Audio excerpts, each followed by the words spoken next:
Hey y'all, it is Thoughtful Thursday, and I thought today we could talk about something very important for everyone. Today we're going to be talking about emotional resilience.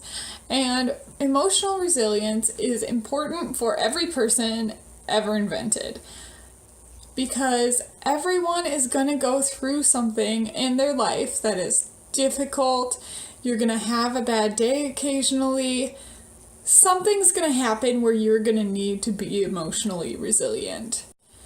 If somebody says something crappy about you, for example, they say that you blame other people when you should be taking the blame, they might say that you're not a hard worker, or they might just be saying something crappy.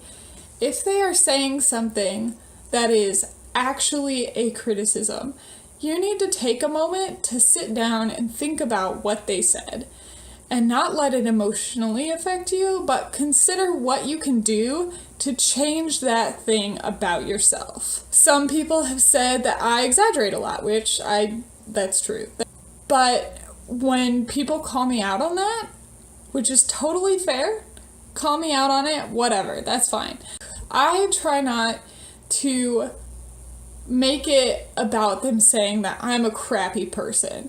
They're saying, this is a thing I've noticed about you that could be better. So they are trying to help me become a better person.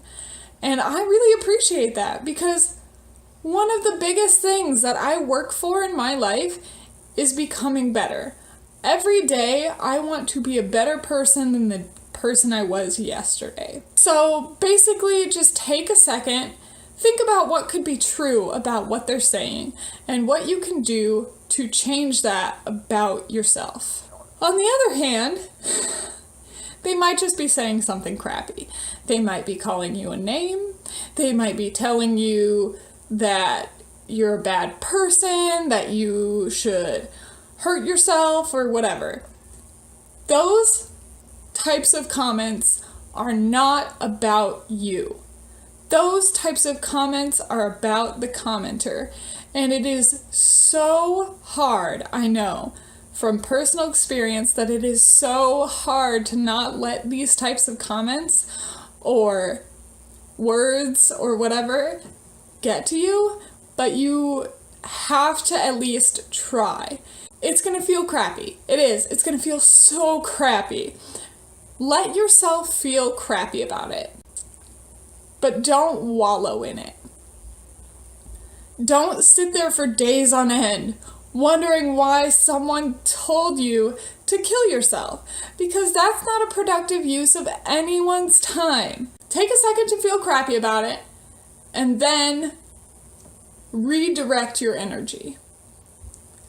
And one really good way to redirect your energy, and this is going to sound so weird, is to wish well upon that person and to genuinely think about how much you want them to be happy. And that honestly will help you so much, because that's part of forgiveness. They're not asking for forgiveness, but you need to forgive them for yourself.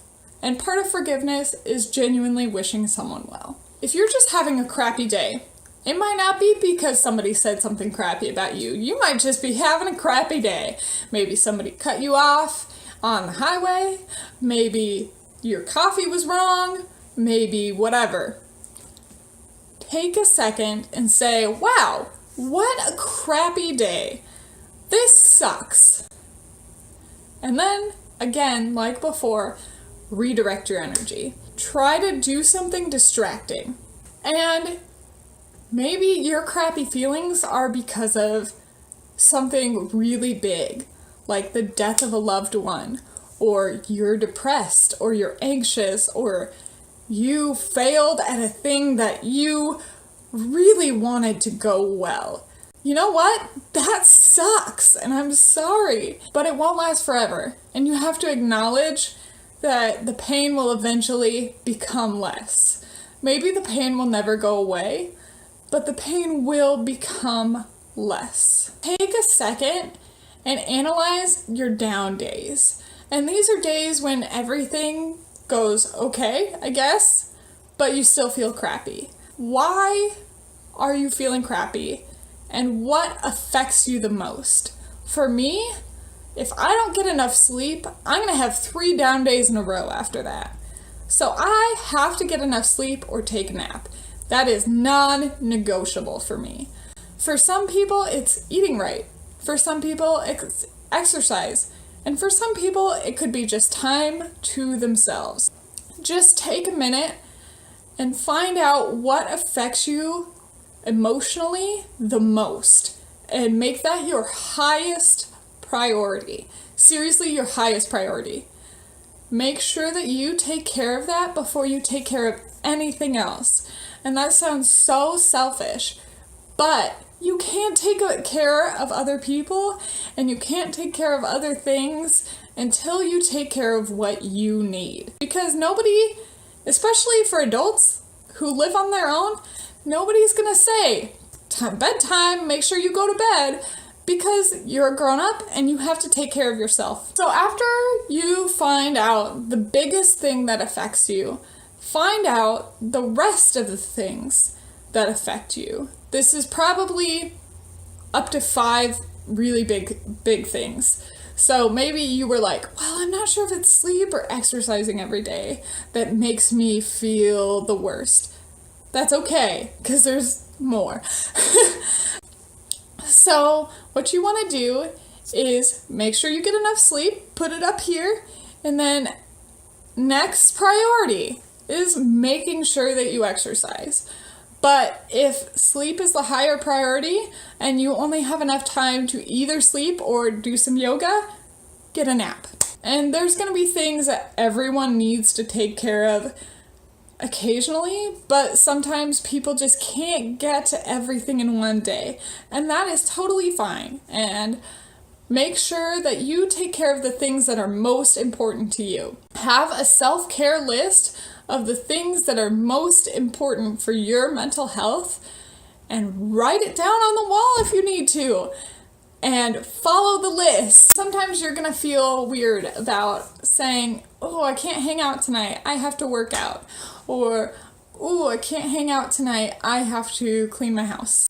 Whatever.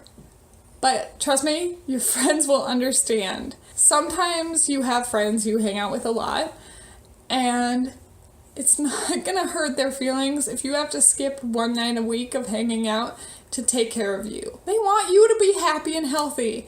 And if you have friends that don't want you to be happy and healthy, I'm sorry, and you need new friends.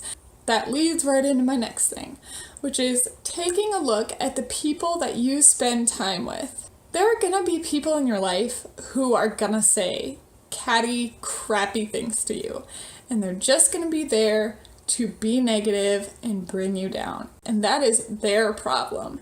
And if that affects you emotionally, you need to cut them off. You need to say, you are not allowed to have control of my mind. You are not allowed to have control of my thoughts about myself. Don't let frenemies control you. And if it comes to a point where they're so negative that it hurts you every time you spend time with them, maybe consider that you probably shouldn't be friends with that person. Or have a serious discussion with them about why they're so negative. Maybe they're going through something really crappy. You know, if you're gonna take care of yourself, you gotta take care of yourself. Practice responding rather than reacting. If somebody does you wrong, don't just get revenge. Figure out what needs to be done to right the situation. If somebody cuts you off on the freeway, you don't need to do anything about that. That sucks, but chill, okay? Respond, don't react. If your barista gives you the wrong drink, you don't need to yell at them. If somebody says something crappy to you, it depends on the type of comment, as I said before, but take a second, think about what needs to be done. Take care of yourself emotionally, and then respond. Just take a deep breath before you do anything about things. That's probably one of the biggest tips I have for developing emotional resilience, is just responding instead of reacting. Those are my that you can do to develop your emotional resilience. You're gonna need it at some point. Better start now. If you enjoyed this video, please give it a thumbs up. Let me know if you have any tips that I missed. Because everyone wants emotional resilience, everybody needs it, and it can't hurt to have more tips. So I would love to see your comments about that. I love having you guys here. I've really enjoyed doing YouTube, and I'm gonna keep doing it for the foreseeable future. Yeah, I'm just in a great mood today. I'll see you later, guys. Peace out, friendos.